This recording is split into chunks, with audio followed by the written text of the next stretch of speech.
فیلم کیلز آن ویلز با 2 کاراکتر شروع میشه. روپاسوف و زی. روپاسوف یه آدمکش خیلی ترسناکه که به خاطر جراحاتش الان 3 ساله روی ویلچر نشسته. زی هم که تمام عمرش روی ویلچر بوده چون با ناتوانی به دنیا اومده. الان زی توی خوابگاه با دوستش آدام زندگی میکنه و وقت آزادش کامیک میکشه و واقعا تو این کار استاده. یه روز زی و آدام دارن با کپسولای آتش نشانی توی کوچه کوچیک نزدیک خوابگاهشون بازی میکنن که یهو روپاسوف پیداش میشه. اون اصلا از کارشون خوشش نمیاد و حمله میکنه به زی. یه دعوای تمام عیار راه میفته ولی بعدش روپاسوف متوجه میشه که زیاده روی کرده.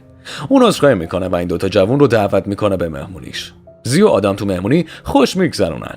بعدش روپاسوف پیشنهاد آدمکشی میده بهشون و قول یه زندگی مجلل میده، مثل همونی که تو مهمونی دیدن. چند روز بعد زی تو بیمارستان و دکترها میخوان روش جراحی کنن ولی زی قبول نمیکنه چون پدرش که به خاطر ناتوانیش ولش کرده برای این کار میخواد پول بده. حالا داستان برمیگرده به روپاسوف که مأموریت از رئیسش گرفته. اون توی پارکینگ خالی منتظر هدفش وایساده. یه ماشین توقف میکنه و چند نفر پیاده میشن و میان سمتش. یکیشون روپاسوف رو با چاقو تهدید میکنه و پاش رو زخمی میکنه ولی روپاسوف خوب به نظر میرسه. اون توضیح میده که از وقتی شروع کرده به استفاده از ویلچر هیچ چیز تو پاش حس نمیکنه و این باعث میشه بقیه بهش بخندن. بعد یکیشون لگد میزنه به روپاسوف و اون سرفه میکنه. روپاسوف یهو یه کیسه پلاستیکی از جیبش در میاره. داخل کیسه یه اسلحه است و اون ازش استفاده میکنه تا یکی یکی همشون رو بکشه. بعد از اینکه روپاسوف موفق میشه اون افرادی که بهش حمله کرده بودن رو شکست بده، آمبولانس میاد برای کمکش.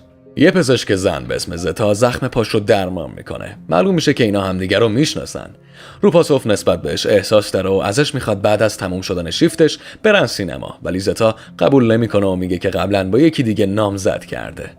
روپاسوف خیلی غمگین میشه چون زنی که دوستش داشته با یکی دیگه است. اون حتی سعی میکنه با پریدن از پل آبر پیاده کارو تموم کنه ولی زنده میمونه.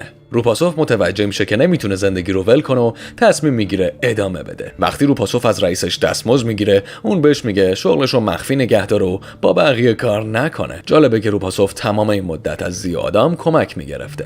چند روز بعد روپاسوف تو بیمارستانی که زی برای درمان پاش اونجاست باهاش روبرو میشه. روپاسوف به زی میگه که دیگه بهش کمک نکنه و شراکتشون رو تموم میکنه. با این حال زی قبول نمیکنه و اصرار میکنه که به کمک کردن ادامه بده. زی میگه اون هیچ پولی از پدرش نمیگیره و به اصرارهای مادرش هم اهمیت نمیده. بعد از تموم شدن فیزیوتراپی پاش، روپاسوف جلوی بیمارستان منتظر زیدا میمونه. اون میخواد یه دسته گل رز بهش هدیه بده چون دوستش داره، اما وقتی زیدا رو با نامزدش میبینه دل سرد میشه. بعد از اون روپاسوف یه مأموریت برای کشتن یه شخص مهم میگیره. اون یه نقشه میکشه تا این کارو در حالی که اون شخص توی رستوران کنار بزرگراه هست انجام بده. روپاسوف توی طرف جاده منتظر میمونه در حالی که زی و آدم تو طرفای دیگه برای کمکش وای میستن. روپاسوف با کمک گروهی از کبوترها و جمعیت مردمی که از اونجا میگذرن مأموریتش رو با موفقیت انجام میده. اون موفق میشه این کارو بدون اینکه کسی بهش مشکوک شه انجام بده. وقتی مقام رسمی از خیابون رد میشه یهو میفته زمین و کلی خون روی بدنش میبینیم. محافظاش مشغول پیدا کردن تیرانداز میشن ولی هیچ کس فکر نمیکنه که 3 مرد ویلچری تو این کار دخیل باشن. اون 3 نفر به سرعت صحنه رو ترک میکنن. بعداً روپاسوف موقع سوار شدن به اتوبوس با زیدا برخورد میکنه. زیدا دعوتنامه عروسیش رو بهش میده. با این حال بدون اینکه روپاسوف بدونه رئیسش همه چی رو میبینه. رئیسش به خاطر رعایت نکردن قوانین خیلی عصبانی میشه و هولش میده. رئیس یه شانس برای درست کردن اوضاع بهش میده و این بار به روپاسوف مأموریت کشتن زی رو میده. روز بعد روپاسوف 2 دوستش رو برای ماهیگیری میبره به دریاچه. با اینکه رد شدن از مناطق علفزار برای رسیدن به دریاچه سخته، اونا بالاخره به دریاچه میرسن و شروع به ماهیگیری میکنن. وقتی آدم هیجان زده میشه چون یه چیزی تومه رو گرفته، روپاسوف به جای کمک کردن اون رو به داخل دریاچه هول میده. بعد از اون روپاسوف زی رو هم هول میده و میخواد اونا رو اونجا ول کنه ولی نمیتونه تحمل کنه که دوستاش غرق شن. اگه نمیخوای روپاسوف پرتت کنه توی دریاچه بهتره سری دکمه سابسکرایب رو بزنی و ویدیو رو لایک کنی. به خاطر همین میپره تو دریاچه تا زی و آدم رو نجات بده. وقتی همشون به اسکله برمیگردن روپاسوف وانمود میکنه که این فقط یه شوخی بوده. این اولین باریه که اون تو مأموریتی که بهش داده شده شکست خورده. وقتی از دریاچه برمیگردن روپاسوف دوستاشو به مهمونی توی خونش دعوت میکنه. تو مهمونی اون باشون درباره زتا و اینکه چقدر دوستش داره صحبت میکنه. دوستای روپاسوف میخوان بهش کمک کنن تا زتا رو پس بگیره و شروع به نقشه کشیدن میکنن. روز بعد 3 نفر از دوستای زن روپاسوف بهش کمک میکنن تا وایس و اون رو به یه ماشین تکیه میدن. روپاسوف منتظر میمونه تا زیدا از بیمارستان به خونه برگرده ولی اون حتی بعد از چند ساعت انتظار ظاهر نمیشه. اینجا نقششون بدجوری شکست میخوره. چند روز بعد روپاسوف یه مأموریت جدید از رئیسش برای کشتن یه فروشنده مواد مخدر با وعده پرداخت 2 برابر دریافت میکنه. روپاسوف با انجام این کار موافقت میکنه ولی میگه این آخرین مأموریتشه و بعد از اون هیچ مأموریت دیگه‌ای رو قبول نمیکنه. روپاسوف و 2 تا دوستش به خونه هدف میرن. اون زی و آدم رو تو ماشین منتظر میذاره تا نقشش رو اجرا کنه. نگهبانا قبل از اینکه اون رو به داخل خونه راه بدن بازرسیش میکنن ولی چیز مشکوکی مثل اسلحه یا اشیاء تیز پیدا نمیکنن. با فکر اینکه همه چیز امنه، نگهبانا اون رو برای ملاقات با رئیسشون به داخل خونه میبرن. داخل خونه وقتی روپاسوف با فروشنده مواد مخدر ملاقات میکنه، شروع به اجرای نقشش میکنه. اون اسلحه مخفی شده را از کوسانهای فوم ویلچر در میاره و شروع میکنه به تیراندازی به نگهبانای خونه. متاسفانه روپاسوف هدف اصلیش رو از دست میده. فروشنده مواد به جای اینکه سعی کنه فرار کنه، یه اسلحه میگیره و تیراندازی رو شروع میکنه. روپاسوف به خاطر شغلش به عنوان قاتل مزدور تجربه بیشتری با اسلحه داره و با اینکه زخمی شده بالاخره موفق میشه همه رو بکشه و مأموریتش رو کامل کنه. بعدشون با عجله صحنه رو ترک میکنه تا فرار کنه. وقتی اون میاد تو حیاط صدای آژیر پلیس رو میشنوه. روپاسوف سعی میکنه در رو باز کنه اما نمیتونه. اینجا زی و آدم که تو ماشین بودن خیلی میترسن. زی حواس ماشین پلیس رو پرت میکنه و آدم به روپاسوف کمک میکنه تا از خونه خارج شه. بالاخره همشون موفق میشن فرار کنن. بعدن روپاسوف با رئیسش ملاقات میکنه تا برای کارش دستمزد بگیره. رئیس روپاسوف رو برای رانندگی به جایی میبره. اونا به یه انباری خالی میرسن و روپاسوف احساس میکنه که یه چیزی درست نیست چون یه طناب آویزون بود. معلوم میشه که رئیسش نقشه روپاسوف رو فهمیده. اون میدونه که دوستای روپاسوف هنوز زنده‌ان.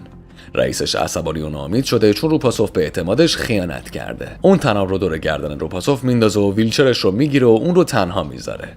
روپاسوف سخت تلاش میکنه تا طناب دور گردنش رو شل کنه تا خفه نشه. اون سعی میکنه به ویلچرش که خیلی دور نیست برسه. با این حال هیچ کدوم از کاراش فایده نداره. بعد از اینکه تقریبا تسلیم میشه چون تلاشش بیفایده به نظر میرسه، گره روی طناب دور گردنش بالاخره یکم شل میشه. روپاسوف طناب رو از سرش در میاره و زنده میمونه. وقتی به خونه برمیگرده سری دوستاش رو جمع میکنه و یه نقشه میکشه تا از رئیسی که از حدش گذشته انتقام بگیره. چند روز بعد روپاسوف با زی و آدم به عروسی زتا میره. اون تو کت و شلوار سفید و موهای مرتب شدهش واقعا خوشتیپ به نظر میرسه. روپاسوف حتی مهارت‌های آواز خوندنش رو نشون میده و بیشتر مهمونا از جمله زیتا اون رو تشویق میکنن. زیتا احساساتی میشه و شروع به گریه کردن میکنه. ولی بعدش روپاسوف یهو زیتا رو میبوسه که باعث میشه شوهرش خیلی عصبانی بشه. بعد از اینکه مهمونی تموم میشه، شوهر زتا و دوستاش به خاطر کاری که روپاسوف با همسرش کرده بود بهش حمله میکنن. زی برای نجات روپاسوف میاد و شوهر زتا رو با اسلحه تهدید میکنه و روپاسوف رو از اونجا میاره بیرون. توی روزهای بعد روپاسوف نقشه انتقام از رئیسش رو شروع میکنه. اون و زی بدون مخفی شدن به مخفیگاه رئیس میرن در حالی که آدم بیرون میمونه. روپاسوف ادعا میکنه که دستمزد کار قبلی که رئیس بدهکارش رو میخواد ولی رئیس قبول نمیکنه که پول بده و تهدید میکنه که سگ‌هاش رو روی روپاسوف و زی ول کنه. روپاسوف اسلحه‌اش رو در میاره و به کپسول آتش نشانی نزدیکشون شلیک میکنه که باعث میشه سگ‌ها وحشت کنن و فرار کنن. رئیس بلافاصله بهش حمله میکنه و باعث میشه اسلحه‌اش رو ول کنه. اون چند بار روپاسوف رو با چاقو میزنه. زی موفق میشه اسلحه روپاسوف رو بگیره ولی تصمیم میگیره بهش کمک نکنه. اون میذاره که رئیس روپاسوف رو بکشه. بعدش زی رئیس رو میکشه و تمام پولا رو از گاف صندوق برمی‌داره تا برای جراحی پاش استفاده کنه. معلوم میشه که تمام چیزایی که درباره روپاسوف تو این داستان دیدیم فقط یه داستان ساختگی از کتاب کامیکیه که زی خلق کرده. زی شخصیتی به اسم روپاسوف رو اختراع کرده که شبیه پدرش و مثل خود زی ویلچر نشینه. تو زندگی واقعی زی اصلا نتونسته با پدرش ملاقات کنه. اون فقط یه عکس از پدرش داره که شبیه شخصیت روپاسوفه و ازش الهام گرفته تا یه کامیک بسازه. در کمال تعجب کامیک محبوب میشه و توجه ناشرها رو جلب میکنه که منجر به موفقیت بزرگی میشه.